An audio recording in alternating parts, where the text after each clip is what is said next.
어떠한 장단점으로 웹 3.0을 이끌어 나가는지에 대해서 살펴봤습니다. 그리고 이번 시간에 저는 IPFS 기술과 파일코인 생태계를 통해서 과연 우리 인류는 어떠한 산업을 발전시킬 수 있고 어떠한 기술력을 완성시킬 수 있는지에 대해서 중점적으로 설명드리겠습니다. 아마 이 자리에 계신 분들은 메타버스에 대해서는 모두 알고 계시리라고 생각합니다. 메타 유니버스. 전 세계의 온 우주를 만일 우리가 가상세계에 담을 수 있다면, 그래서 지금 대부분의 산업 쪽에서 특히 영상과 기술에 관련된 그러한 산업 쪽에서 많은 기술들이 메타버스화 되고 있습니다. 부동산도 메타버스화 되고 있고 게임도 메타버스화 되고 있고 심지어 스포츠까지 메타버스화 되고 있죠. 그런데 이 산업들의 한 가지, 이 산업, 메타버스 산업을 완성시킬 수 있는데 결과론적으로 우리가 기존에 사용하는 웹 2.0에서는 이룰 수 없다는 한계성에 우리는 도출되어 있습니다. 웹 1.0에서는 무수히 많은 점으로 이루어진 정보들이 선을 이루었고, 웹 2.0에서는 이러한 선을 이루었던 정보들이 면을 이루었다고 하면, 웹 3.0에서는 면을 입체적으로 분리해서 가상 공간을 만드는, 즉 메타버스를 구현하는 입체 시스템, 가상 현실을 만들어내게 됩니다. 우리가 일반적인 면의 프레임을 볼 때 이러한 활동 사진의 프레임은 약 24프레임, 즉 24개의 픽처가, 사진이 모여서 이루어졌습니다. 그런데 가상 화계는 3D, VR로 이루어져야 되죠. 일단 3D 자체만 놓고 봤을 때 360도 회전하는 물체, 모든 각도에서 그 물체를 보게 된다면 24프레임의 동영상에서 약 360배의 용량을 증가시킬 수 있는 프레임이 필요합니다. 즉 가상현실 메타버스 하나만으로도 기본적인 영상에 최소 360배 이상의 데이터가 필요하다는 걸 뜻합니다.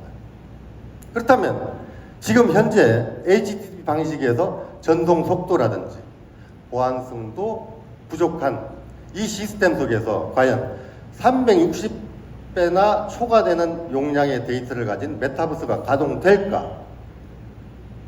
현재는 가동이 안 되는 것으로 파악되고 있습니다. 페이스북이 메타버스를 구현하기 위해서 사명을 메타로 바꿔서 진행하고 있습니다. 얼마 전 페이스북의 초기 버전이 공개됐는데요. 그 버전을 한번 보시면 영상부터 굉장히 퀄리티가 낮다는 것을 알 수 있습니다.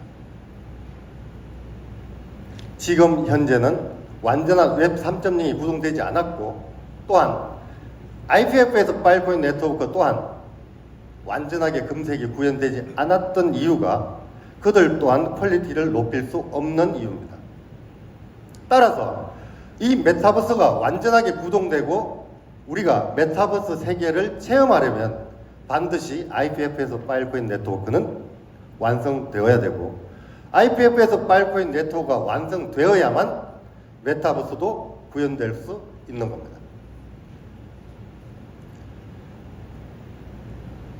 Non-fungible 토큰, 과거 게임머니로 사용되던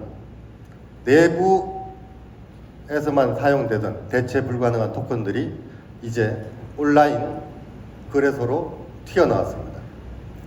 바로 이 NFT죠. NFT는 가상화폐와는 또 다른 존재의 토큰의 개념이 있습니다. NFT는 그 자체로도 명품을 담을 수도 있고, 부동산을 증명해낼 수 있고, 나를 증명해낼 수 있고, 타인에게 본인이 가진 자산을 보여주지 않고 알려주지 않고도 내가 가지고 있는 것을 증명해내는 기술, 바로 NFT의 핵심 기술이죠. 보안이 강화되어야 합니다. 그래서 IPFS 파일코인 또한 제로 지식 증명, 제로 나우리지 프루프에 굉장히 중점을 두고 있습니다. 그래서 현재 제로 나우리지 프루프 또한 IPFS 파일코인이 굉장한 기술 수준을 보유하고 있는 것으로 이미 2년 전부터 공표된 사실입니다. 자, 여기에서 NFT의 가장 근간이 되는 제로 지식 증명 그리고 보안성, 이 또한 HTTP의 보안성만으로는 부족합니다. 바로 IPFS 파일코인 네트워크에서 추진하고 있는 보안성 강화, 속도에서는 메타버스를, 보안성 강화에서는 NFT를 완성시킬 수 있는 기술력이 바로 IPFS와 파일코인 생태계라고 할 수 있습니다.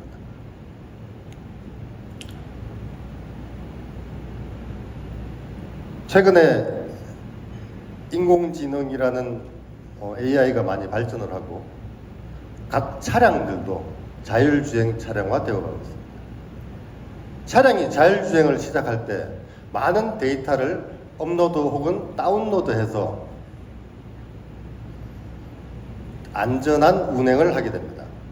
만일 업로드와 다운로드가 자유롭지 않다면 사고로 이어지겠죠.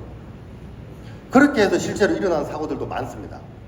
보안이 뚫린다거나 혹은 다양한 교통정보 수집의 흐름을 방해하는 저해 요소에 의해서 스마트카 또한 완성되는 기술이 HTTP 중앙통제형 방식에서는 이루어질 수가 없습니다. 중앙통제형 방식의 최대 단점, 중앙 서버가 뚫린다거나 본 국가적인 차원에서 중앙 서버를 통제한다거나 했을 때 우리는 많은 정보의 업로드와 다운로드에 제약을 받게 됩니다. 여기에는 천재지변도 포함되겠죠. 그래서 탈중앙 분산형이 탄생을 했고, 탈중앙 분산형은 업로드와 다운로드가 굉장히 자유롭고 중앙화된 통제 방식이 아니기 때문에 어느 누구도 개입할 수가 없습니다. 자율주행 차량이 자기가 목적지까지 지나갈 때 어떠한 소통, 간섭이 없다면 사고는 그만큼 줄어들 것입니다. 바로 이 때문에 스마트카, 자율주행 또한 IPFS와 파일코인 기술을 통해서 이루어질 수 있는 기술이라는 것을 알 수가 있습니다. 마찬가지죠. 우리가 꿈꾸는 스마트 도시, 모든 도시의 교통정보의 흐름부터 시작해서 모든 도시의 이동 상황, 모든 도시의 날씨 변화, 습도, 그리고 교통의 흐름, 모든 요소들을 혼합할 수 있는 스마트 도시. 지난해 뉴욕시는 뉴욕시의 공개 데이터를 향후 5년 이내까지 모두 IPFS 방식으로 저장하겠다고 선포하고 이미 저장을 시작했습니다. 전 세계 최대의 도시인 뉴욕이 시작했다는 것은 굉장한 의미가 있고 앞으로 많은 도시들이 스마트 도시화 되면서 이 스마트 도시를 완전하게 이루기 위해서는 반드시 IPFS, 파일코인 생태계에 함께 해야만 가능하다고 판단을 하고 많이 참여할 것으로 기대되고 있습니다. 이처럼 대표적인 4가지 산업에서 IPFS 파일코인을 통해서 이룰 수밖에 없는 이러한 현실이 도래했기 때문에 IPFS 네트워크는 빠르게 확산할 것이고 파일코인 생태계는 더욱 견고해지고 파일코인의 가치는 더욱 풍성해질 겁니다. 지금부터는 제가 왜 파일코인과 IPFS를 공부를 하고 이곳에 집중하고 있는지에 대해서 잠깐 말씀드리고 넘어가겠습니다. 대한민국은 전 세계에서 가장 안정된 네트워크를 가지고 있습니다. 속도면에서 보면 홍콩이나 싱가포르 또한 빠른 속도를 가지고 있지만 전체적인 평균적으로 봤을 때 가장 안정된 곳은 대한민국이죠. 이 안정된 기반 속에서 만일에 우리가 IPFS 파일코인의 선두 그룹인 프로토콜 랩스와 함께 움직인다면 대한민국의 미래는 더 밝습니다. 지금 현재 전 세계는 정보화 시대입니다. 정보가 없으면 도태되고 정보가 없으면 빠른 기술을 따라잡을 수가 없습니다. 바로 정보가 국력인 시대입니다. 미국은 지난 50년간 바로 이 인터넷, 네트워크 정보를 통해서 세계 강대국의 지위를 아직까지 잡고 있습니다. 그리고 이번에 또 한 번 웹 3.0 IPF에서 파일코인을 통해서 미국은 또다시 전 세계의 정보를 흡수하고 있습니다. 여기에 대한민국도 함께 동참해야만 합니다. 세계의 흐름 속에 동참하지 않는다면 쇄국 정책이 될 것이고, 쇄국 정책을 펼치는 곳은 결국 스스로 자멸할 수밖에 없는 것이 바로 이 정보화 시대의 숙명 과정인 것입니다. 대한민국은 가장 안전한 인터넷, 그리고 대한민국은 현재 전 세계에서 가장 많은 높은 스마트폰 보급률 국가입니다. 지난 5년간 그 타이틀은 한 번도 뺏긴 적이 없고요. 다양한 계층에서 다양한 정보들을 수집하고 다양한 정보들을 업로드하는 곳이 바로 대한민국입니다.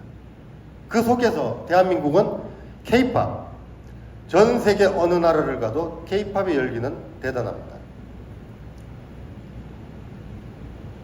대한민국의 문화를 알리고, 또한 대한민국이 IPF에서 파일코인 네트워크에 동참해서 전 세계 정보 흐름 속에 함께 한다면 미국과 대한민국을 넘어서 아메리카와 아시아와 오세아니아와 아프리카와 남아메리카 모든 전 세계, 향후 록히드 마틴이 쏘아 올리는 첫 번째 위성 IDC에서부터 출발해서 먼 행성까지 IPF에서 IDC가 담길 때까지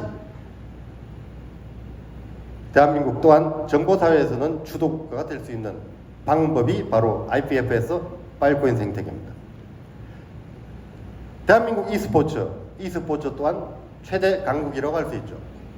K-POP과 e스포츠, 전 세계에서 열광하는 이러한 게임 산업과 문화 사업, 바로 이 점을 IPF에서 파일코인에 접목시킨다면 대한민국은 반드시 웹 3.0에서 전 세계의 정보의 핵심 국가가 될 수 있습니다. IPFS 파일코인의 성공 욕구는 그렇게 많지는 않습니다.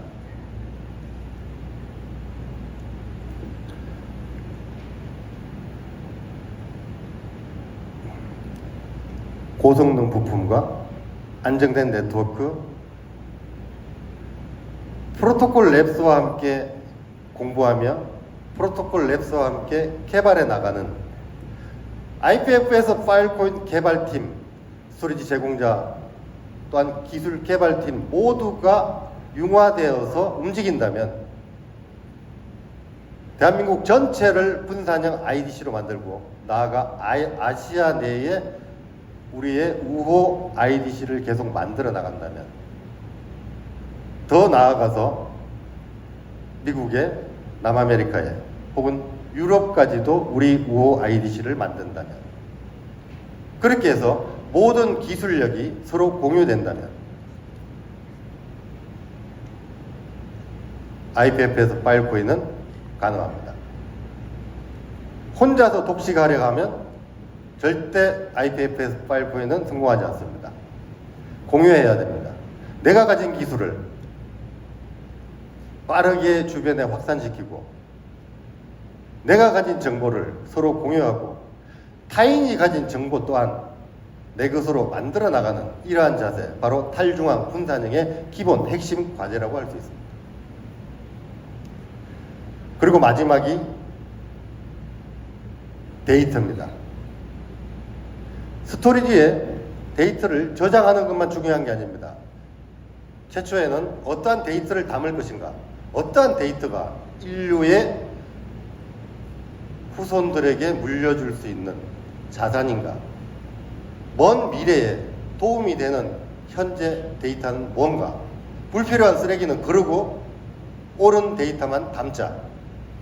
바로 그 맥락에서 시작된 게 파일코인 플러스죠. 컴퓨팅 파워를 9배에서 10배까지 올릴 수 있는 그러한 규칙, 서약금 제도. 기본적으로 파일코인을 인센티브 받기 전에 서약금이라는 꼬리표를 붙여서 오랫동안 자료를 보존시키고 좋은 자료를 담아라. 좋은 데이터를 발굴을 해서 좋은 데이터를 유치를 해라. 바로 그게 스토리지 제공자 모두가 함께 걱정을 했던 서약금의 원칙입니다. 결국 파일코인 네트워크를 건전하게 만들 수 있는 서약금에 의해서 모두가 조금은 힘들었겠지만, 그러나 먼 미래에 더 좋은 네트워크를 구성하기 위해 서약금은 반드시 필요하다는 걸 알 수 있습니다. 그러나 이 자리를 빌어 한 가지 말씀드릴 수 있는 사항은 주최자인 프로토클래스와 파일코인 파운데이션 쪽에서는 올바르고 제대로 가는 업체, 스토리지 제공자 혹은 그러한 기술 개발팀에게는 서약금을 조금 낮춰줄 수 있는 그러한 부분도 한번 권유를 해드리고 어필하고자 합니다. 전 세계의 빅데이터는 많습니다. 그러나 빅데이터를 어떻게 골라내고 이 데이터들이 과연 얼마나 유용성을 가지고 있는가, 불필요한 쓰레기 데이터들, 인류의 후손들이 보지 않아도 된 쓰레기 데이터들은 걸러내자. 그러한 취지가 IPF에서 파일코인에 모두 담겨 있습니다. 그래서 IPF에서 파일코인 네트워크는 더욱 건전해질 것이고, IPF에서 파일코인 네트워크를 추종하거나 함께 움직이거나 혹은 함께 개발해서 노력하거나 하는 모든 팀들은 밝은 미래가 보장되어 있다고 강하게 말씀드리겠습니다. 이상입니다. FCC 김훈이었습니다. 네, 멋지게